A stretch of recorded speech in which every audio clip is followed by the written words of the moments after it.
The Buffalo Bills put on a clinic against the San Francisco 49ers on Sunday Night Football, cruising to an impressive 35-10 victory. This win not only keeps them in the race with the Kansas City Chiefs for the top seed in the AFC, but it also secures their 5th straight AFC East title. Before we dive into the action, make sure to hit that subscribe button and turn on the notification bell so you never miss any Bills updates. Let's get straight into it. Even on a night when Josh Allen threw just 17 passes, the Bills' star quarterback once again showed why he's the frontrunner for league MVP. While his passing stats might not jump off the page, 13 completions on 17 attempts for 148 yards, Allen made crucial plays when it mattered the most. He accounted for 4 touchdowns in total, 2 through the air, 1 on the ground, and even a receiving touchdown off a savvy lateral from Amari Cooper. Allen's versatility and ability to shine in big moments continue to define his MVP caliber season. While the Bills' passing game took a back seat in this matchup, it was encouraging to see tight end Dawson Knox step up.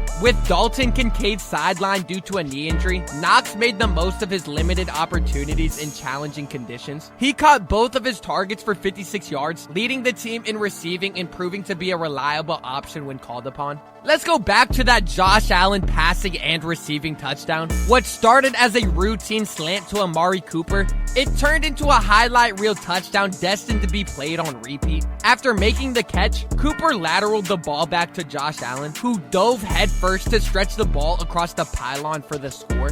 The NFL credited Allen with both a passing and receiving touchdown on the play, making him the first quarterback in league history to record passing, rushing, and receiving touchdowns in the same game. Next-gen stats revealed just how remarkable Allen's athleticism was on the play. He accelerated from 9 miles per hour to 16.6 miles per hour in just 1.8 seconds, beating 49ers linebacker D. Winters to the pylon and capping off one of the most dynamic performances of his career. One of Buffalo's standout strengths this year has been their revitalized run game. By utilizing a 6th offensive lineman and getting meaningful contributions from their running backs, the Bills have reduced the pressure on Allen. In this game, the run game was essential, especially given the snowy conditions. James Cook led the charge, racking up 107 yards and a touchdown on just 14 carries, including an electrifying 65-yard score. Rookie Ray Davis chipped in with 63 yards and a touchdown on 11 carries, while Ty Johnson added 28 yards on 5 attempts. With the weather becoming more of a factor late in the season, Buffalo's ability to lean on their ground game couldn't have come at a better time. In snowy conditions, the Bills' rushing attack shined on Sunday night, powering their way to 220 yards on the ground, 60% of their total offense. Running back James Cook led the charge with 101 yards, highlighted by a career-best 65-yard touchdown in the first half. Like I also said, rookie Ray Davis contributed with 63 yards and a first-quarter touchdown,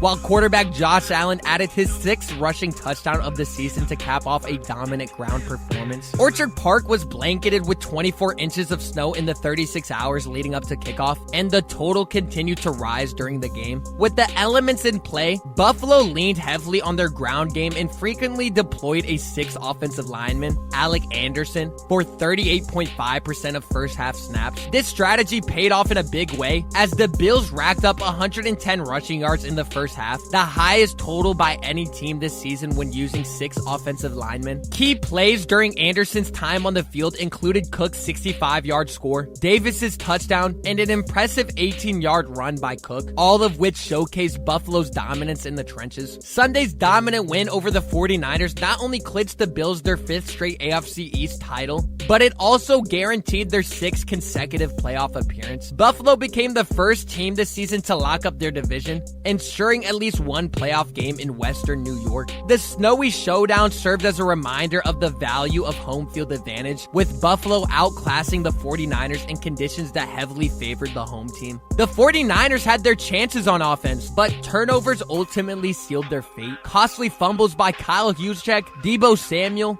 and Brock Purdy derailed San Francisco's momentum. Juszczyk's turnover at the goal line was particularly damaging, as it squandered an opportunity for the Niners to tighten the game. That said, there is one area for concern: Buffalo's run defense. Christian McCaffrey looked unstoppable unstoppable before exiting with a knee injury, racking up 53 yards on just 7 carries. Backup Jordan Mason added 78 yards on 13 attempts, further exposing the Bills' vulnerability. This issue isn't new. Buffalo's struggles against the run were glaring in their Week 4 loss to the Ravens, where Derrick Henry gashed them for 199 yards. With upcoming matches against the Rams' Kyron Williams and the Lions' dynamic duo of Jahmyr Gibbs and David Montgomery, the Bills' front four will need to step up to maintain their momentum heading into the playoffs. The Bills entered the game leading the NFL with a plus 14 turnover differential and 84 points off takeaways. They built on those impressive numbers with 3 second-half fumble recoveries, converting 1 into 7 points. After a turnover-free first half, Buffalo seized the momentum early in the third quarter. Safety Taylor Rapp delivered a game-changing punch-out on the 49ers fullback Kyle Juszczyk at the goal line, preventing a potential touchdown. Rapp later revealed post-game that his goal was simply to make the tackle,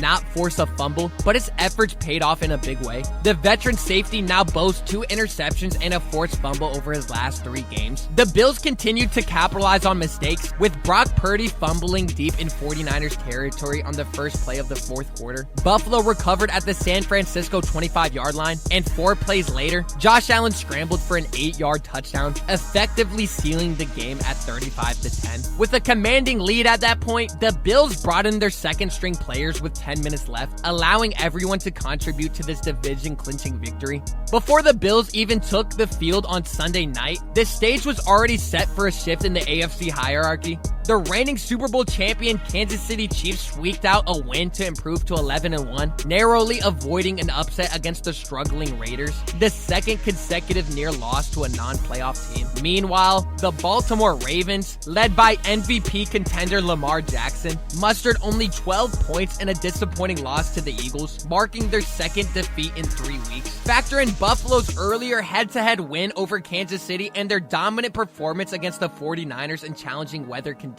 And going into the season and throughout the entire training camp and offseason, a lot of these people and analysts on TV were saying that the Bills weren't going to be good. But if you've been following this channel for a minute, I was telling you guys throughout the offseason that Josh Allen is going to do just fine with the weapons he has. And he's showing every game that he's an MVP caliber quarterback. He's been in MVP conversations throughout his entire NFL career. But after his performance against the 49ers, it is clear that Josh Allen is in the lead for the MVP race. It's going to be close, but I do believe that the Bills continue to win, especially if they beat the Lions. Josh Allen could lock up the MVP here soon. And the crazy thing about that, like I said, a lot of people thought the Bills weren't going to be good just because they lost Gabe Davis and Stephon Diggs. These were huge pieces to this team that they lost, but they had a ton of young guys ready to step up, like Khalil Shakir.